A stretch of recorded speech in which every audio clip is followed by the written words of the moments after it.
Hello friends, ఈ వీడియోలో వచ్చేసి మనం what is trade, types of trade అనే దాని గురించి చూద్దాం.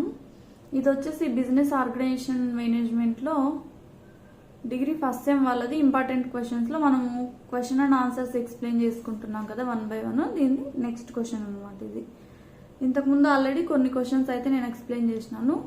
ఇంకో విషయం ఏంటంటే, మామూలుగా ఇప్పుడు వీడియోలో ఎక్స్ప్లెయిన్ చేసేటప్పుడు నేను ఇక్కడ షార్ట్ చేసి మీకు అర్థమయ్యే విధంగా చెప్తున్నాను కదా.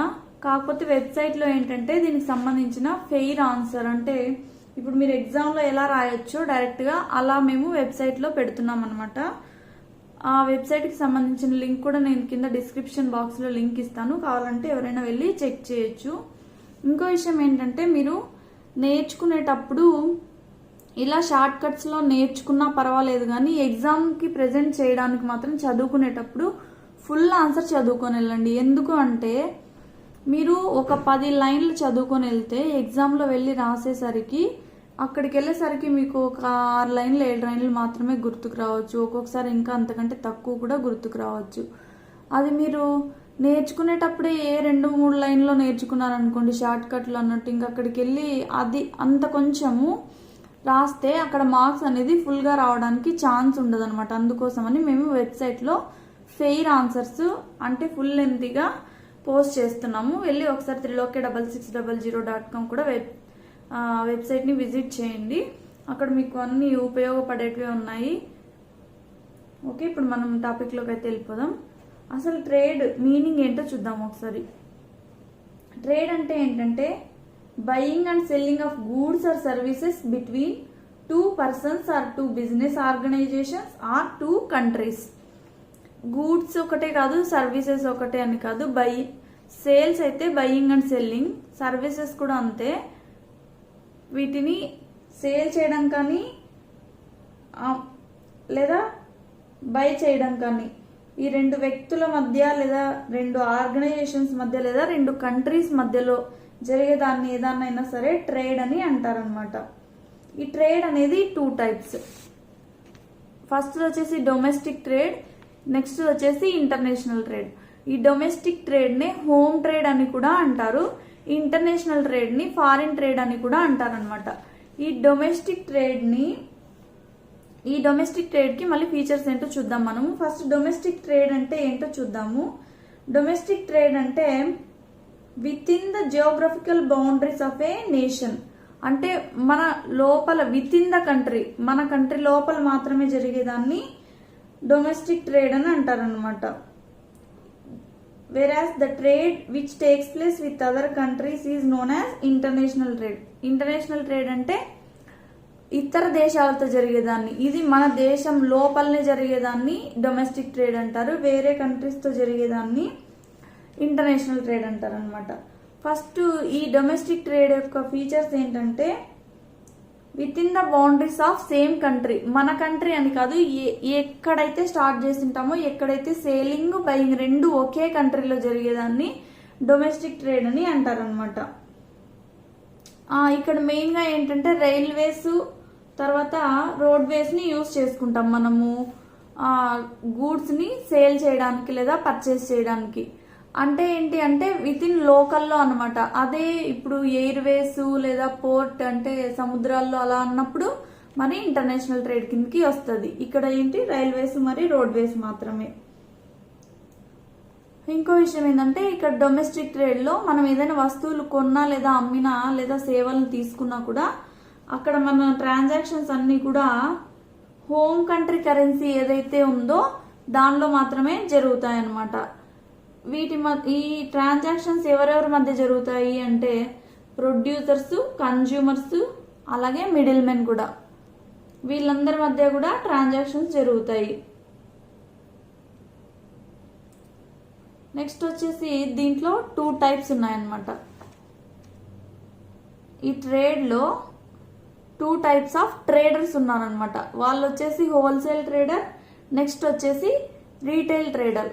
అసలు హోల్సేల్ ట్రేడర్ అంటే ఏంటంటే, దీంట్లో ఈ హోల్సేలర్ అనేవాడు బల్క్గా ఒకేసారి ఎక్కువ క్వాంటిటీస్లో లంసంగా డైరెక్ట్గా మ్యానుఫ్యాక్చరర్స్ నుంచి పర్చేస్ చేసి వాటిని రీటైలర్స్కి స్మాల్ లాట్స్గా లేదా ఇండస్ట్రియల్ యూజర్స్కి స్మాల్ లాట్స్లో అమ్ముకుంటారనమాట. అప్పుడేంటి, ఈ హోల్సేలర్ అనేవాడు అటు మ్యానుఫ్యాక్చర్ నుంచి తీసుకొని ఇక్కడ రీటైలర్స్కి సేల్ చేస్తున్నాడు. అంటే ఇక్కడ చూడండి ఒకసారి, ఇక్కడ లింక్ ఉంటుంది. ఫస్ట్ మ్యానుఫ్యాక్చరర్స్ నుంచి హోల్సేలర్స్ తీసుకుంటారు, వాళ్ళ దగ్గర నుంచి రీటైలర్స్ దగ్గర నుంచి కన్జ్యూమర్స్. అంటే డైరెక్ట్గా ఎవడైతే ప్రోడక్ట్ని యూజ్ చేస్తాడో, లాస్ట్ ఎవడైతే యూజ్ చేసుకుంటాడో వాళ్ళని కన్జ్యూమర్ అని అంటారు అనమాట. ఇప్పుడు హోల్సేలర్ అనేవాడు ఎవరెవరికి మధ్యలో వస్తారంటే మ్యానుఫ్యాక్చరర్కి రీటైలర్కి మధ్యలో వస్తాడు. అంటే వీళ్ళిద్దరి మధ్యన ఈ చైన్లో వీడు మిడిల్లో ఉన్నాడు అనమాట.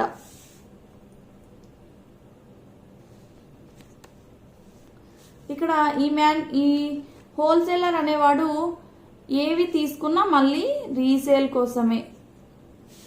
నెక్స్ట్ వచ్చేసి retailer.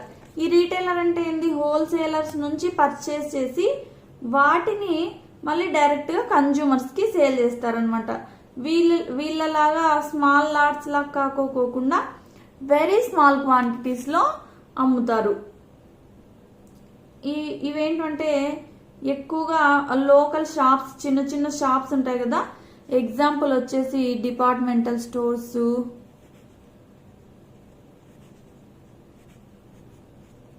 Big Bazaars, small shops అవన్నీ ఉంటాయి కదా. వీటన్నింటినీ రీటైలర్ షాప్స్ కిందనే వస్తాయన్నమాట. నెక్స్ట్ వచ్చేసి ఇంటర్నేషనల్ ట్రేడ్ అంటే between 2 countries. Trade takes place between 2 countries. దీంట్లో మళ్ళీ 3 types ఉన్నాయన్నమాట. ఇక్కడ ఇంటర్నేషనల్ ట్రేడ్లో గూడ్స్ ఆర్ సర్వీసెస్ ఒకటే కాకోకుండా కరెన్సీ కూడా ఇన్వాల్వ్ అయి ఉంటుంది, కరెన్సీ ఎక్స్చేంజ్ కూడా ఇన్వాల్వ్ అయి ఉంటుంది ఇంటర్నేషనల్ ట్రేడ్లో. ఇది ఒక మెయిన్ పాయింట్, దీంట్లో గుర్తుపెట్టుకోండి.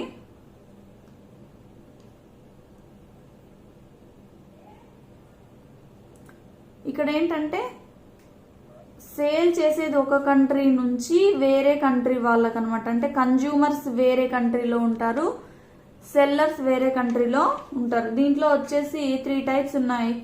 ఇంపోర్ట్ ట్రేడ్, ఎక్స్పోర్ట్ ట్రేడ్, అలాగే entry port trade. Import trade అంటే ఏంటంటే మామూలుగా the term import is derived from the conceptual measuring as to bring in the goods and services to the port of the country. Port మామూలుగా port అంటే ఓడరేవు ఇలా ఉంటుంది కదా, అక్కడికి మనం దిగుమతి చేసుకోవడం అనమాట వేరే కంట్రీస్ నుంచి. When purchases are made from another country, goods are set to be imported from the country to the buyer's country. వేరే కంట్రీ నుంచి మనం దిగుమతి చేసుకొని వాటిని మనం వాడకానికి తీసుకున్నప్పుడు వాటిని దిగుమతులు అని అంటారు అనమాట. For example